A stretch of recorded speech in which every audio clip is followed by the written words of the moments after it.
Le grand direct de l'actu avec Jean-Marc Morandini. Le dossier l'extravagant train de vie du secteur public est dans le numéro d'octobre du magazine Capital, qui est dans les kiosques, logement de fonction, voitures et chauffeurs, voyage d'études, retraite et autres distributions de postes et des proches. Le magazine Capital le prouve, l'État n'est pas à la diète. Avec nous pour en parler, Sandrine Trouvelot, bonjour. Bonjour. Merci d'être en direct avec nous sur Europe 1. Vous êtes journaliste au magazine Capital. D'abord, pourquoi avoir voulu enquêter sur le train de vie du secteur public ?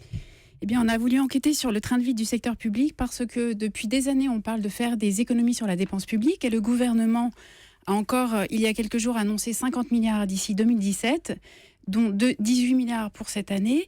Et on a beaucoup de mal à faire ces réductions de dépenses et on coupe par tous les bouts, dans tous les côtés. Et le train de vie de l'État, lui, a du mal à se réduire. Alors, on va essayer d'être très concret. On va essayer de voir clairement en quoi le train de vie de l'État continue à être exagérément dispendieux. Le logement de fonction, par exemple. Vous avez enquêté sur les logements de fonction. Il y aurait 100 000 logements que l'État et les collectivités locales offrent à ses élus. 100 000 ? Alors, pas seulement à ses élus, aux fonctionnaires d'une façon générale. Alors, il faut quand même savoir que la plupart sont des logements de service qui sont attribués pour des raisons de service, donc à des gendarmes ou à des militaires. Ah oui. Mais il y en a quand même des milliers qui sont attribués et qui sont un réel privilège pour les fonctionnaires qui en bénéficient. Et par exemple, il peut y avoir évidemment tous les diplomates à l'étranger et notamment les ambassadeurs, comme par exemple l'ambassadeur aux Nations Unies à New York qui vit dans un 520 mètres carrés qu'on lui a acheté. 520 mètres carrés. Absolument, dans une maison avec jardin et ascenseur qu'on a acheté plus de 12 millions d'euros. Et autre exemple que vous donnez, mais plus proche de nous, cette fois, le sous-préfet de Vierzon, Absolument. dans le Cher. Alors, il a refusé de vous donner la superficie de sa maison, mais vous l'avez estimé à vue d'œil à 250 mètres carrés. Et vous dites, en plus, cette sous-préfecture ne sert à rien. Alors, c'est effectivement très drôle, c'est-à-dire qu'il y a un certain nombre de les sous-préfectures en France, il y en a plus de 200, ne servent quasiment plus à rien, ou en tout cas, elles ont été délestées de la plupart de leurs compétences.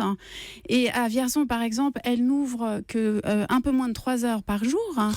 Et en même temps, le sous-préfet, lui, il a son privilège maintenu, à savoir une belle demeure à disposition avec 250 mètres carrés à prix. Avec du personnel en plus.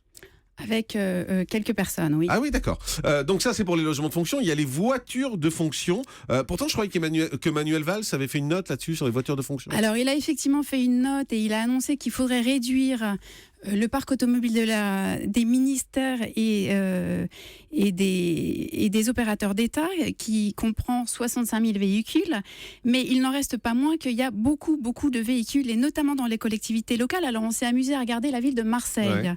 La ville de Marseille qui a près de 1200 voitures de fonction et de service. 1200 voitures de fonction ? Et pas moins de 40 chauffeurs, puisque à la fois le maire et ses adjoints, plus les maires de la ville, ont chacun un chauffeur.